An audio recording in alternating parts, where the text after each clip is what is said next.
ভোটচোর গদি ছোর এর সমর্থনে এদিন চন্দ্রকোনা রোডে গণস্বাক্ষর অভিযান করল কংগ্রেস। এই কর্মসূচিতে ভাষণ দিতে গিয়ে কলকারখানা নিয়ে বলতে শুরু করে কংগ্রেস জানায়, বাম আমলে 2008 সালে শালবনির জামবেদিয়ার ফডার ফার্ম এলাকায় প্রায় 5000 একর জমি অধিগ্রহণ করেছিল জিন্দল গোষ্ঠী। ওই বছরের 2 নভেম্বর কারখানার শিলান্যাস সেরে মেদিনীপুরে ফেরার পথে ভাদুতুলায় 60 নম্বর জাতীয় সড়কে পশ্চিমবঙ্গের তৎকালীন মুখ্যমন্ত্রী বুদ্ধদেব ভট্টাচার্যের কনভয় লক্ষ্য করে মাইন বিস্ফোরণ ঘটায় মাওবাদীরা। অল্পের জন্য প্রাণে রক্ষা পান মুখ্যমন্ত্রী সহ 3 কেন্দ্রীয় মন্ত্রী। প্রাণ হাতে করে নিয়ে কংগ্রেস আমলে মন্ত্রী, বিধায়ক, সাংসদরা শিল্প কলকারখানা করতে উদ্যত ছিল। এটাই তার জলজ্যান্ত উদাহরণ। ভোট চুরি করে কেন্দ্রের এই সরকার ক্ষমতায় আসছে।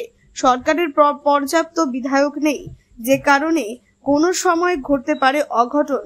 এদিন তৃণমূল কংগ্রেসের উদ্দেশ্যে এক হাত নেন কংগ্রেসের নেতারা।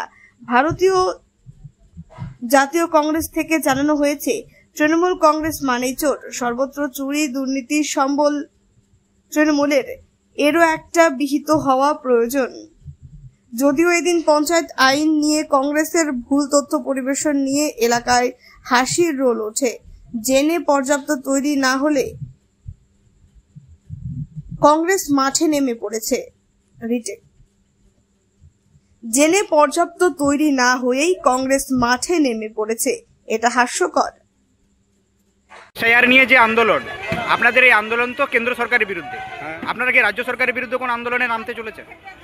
আমরা প্রথমেই বলেছি যে কেন্দ্রের যে সরকার আছে বিজেপির সরকার, আর বাংলায় যে সরকার আছে তৃণমূলের সরকার, দুটো দল একই দল। পয়েন্টের এপি আর ওপি, এই দুটো দলের বিরুদ্ধেই আমাদের সংগ্রাম।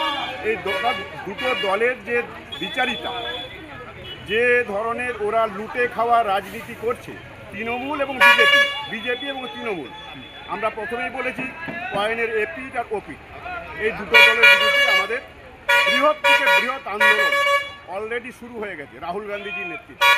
রাহুল গান্ধীজি যেভাবে আওয়াজ তুলেছে, সেই আওয়াজের মূল্যায়ন একটাই, যে ভারতবর্ষে যেখানে বিভিন্ন রাজ্যে যারা যারা ক্ষমতা আছে, যে রাজ্যে তৃণমূল আছে, যে রাজ্যে বিজেপি আছে, সেখানে তারা কিন্তু কোনো উন্নয়ন করছে না। মানুষের অভিযোগ, তাই মানুষের দরবারে কংগ্রেস পৌঁছাচ্ছে, মানুষের কাছে অভিযোগগুলো তুলে ধরছে, এবং সেখানে দুটো দলের বিরুদ্ধেই আমাদের আন্দোলন চলবে এবং চলছে। আরও বৃহৎ থেকে বৃহৎ আন্দোলনে কংগ্রেস নামতে পড়ছে, অলরেডি নেমে পড়েছে। রাহুল গান্ধীজি যে তোলা আওয়াজ, ভোট চোর গদ্দি চোর, আপনি বিভিন্ন বক্তব্যের মাধ্যমে শুনলেন কথাগুলো, আমাদের নেতৃত্বরা বক্তব্য রাখলেন। সেখানে আমাদের শুধু বিজেপির বিরুদ্ধে ভারতবর্ষে লড়াই করছে একটি মাত্র দল, সেটা কংগ্রেস, এবং বিজেপি এবং তৃণমূলের বিরুদ্ধে লড়াই করছে একটি মাত্র দল, সেটা কংগ্রেস। এই কংগ্রেস পার্টি পারে আবার আগামী দিনে দেশের উন্নয়নকে ফিরিয়ে আনতে। দেশের উন্নয়ন কংগ্রেস ছাড়া সম্ভব নয়, দেশের উন্নয়ন কংগ্রেস ছাড়া কোনোদিনই ছিল না। আগামী দিনে আবার সেই উন্নয়নকে ফিরিয়ে আনতে গেলে আমাদের এই বাংলায় নতুন করে শিল্প, কলকারখানা, শিক্ষা, স্বাস্থ্য ব্যবস্থাকে আবার প্রসারিত করার জন্য সেই কংগ্রেস দলকেই মানুষের প্রয়োজন। তৃণমূল নামিত যে দলটা আপনি বলছেন, এই তৃণমূল দল আরও বেশি দুর্নীতিগ্রস্ত দল। এরা কী না চুরি করেছে, এরা কী না চুরি করছে। প্রতিদিনের যে কাজ হচ্ছে লুটে খাও, চুরি করো, লুটে খাও, জঙ্গল বিক্রি করো, জমি বিক্রি করো, স্বাস্থ্য ব্যবস্থার যা কাঠামো আছে সেগুলোকে বিক্রি করে খেয়ে নাও। শিশু মৃত্যু হচ্ছে প্রত্যেক দিনের দিন, সামনে মেদিনীপুর মেডিকেল কলেজে দেখলেন প্রতি মাসে প্রতিনিয়ত এখানে শিশু মৃত্যু ঘটছে। প্রসূতি মায়েরা চিকিৎসা পাচ্ছে না, পেটেই বাচ্চা মারা যাচ্ছে। কোনো রকম পরিকাঠামো বলে এদের কাছে কিছু নেই, খালি নীল সাদা রং আর এদের বিভিন্ন দুর্নীতি। এরা সব রকমভাবে চুরি করতে একদম হাত পাকিয়ে নিয়েছে। এই দলটির নাম চোরের দল। এই চোরের দলকে আগামী দিনে বাংলা থেকে মানুষ সরাবে, সে প্রক্রিয়া শুরু হয়ে গেছে, আর বেশি সময় সেটা নেই। তো আপনারা 2009 সালে তৃণমূল কংগ্রেসের সাথে জোট করেছিলেন, তো আগামী দিনে সেই জোটের আর কোনো সম্ভাবনা তার মানে নেই বলছেন? দেখুন, আমাদের নিজস্ব শক্তি বৃদ্ধি আমাদের করতে হবে, আমরা সেই কাজে নেমেছি। আমরা আমাদের নিজস্ব দলের যে কাঠামো, পরিকাঠামো, যে শক্তি বৃদ্ধির প্রয়োজন, সেটাতে আমরা কিন্তু এগিয়ে গেছি। এবারে আমাদের শক্তি দিয়ে আমরা লড়াই করবো, তো স্বাভাবিক ব্যাপার আছে। আমরা কাকে কবে সমর্থন করেছিলাম সেটা আমাদের দলের সিদ্ধান্ত ছিল, সেই সিদ্ধান্তের কথা ভুলে যান। এখন আমাদের দলের সিদ্ধান্ত কী হবে আগামী দিনে, সেটা আমি এখানে বসে বলে দিতে পারি না।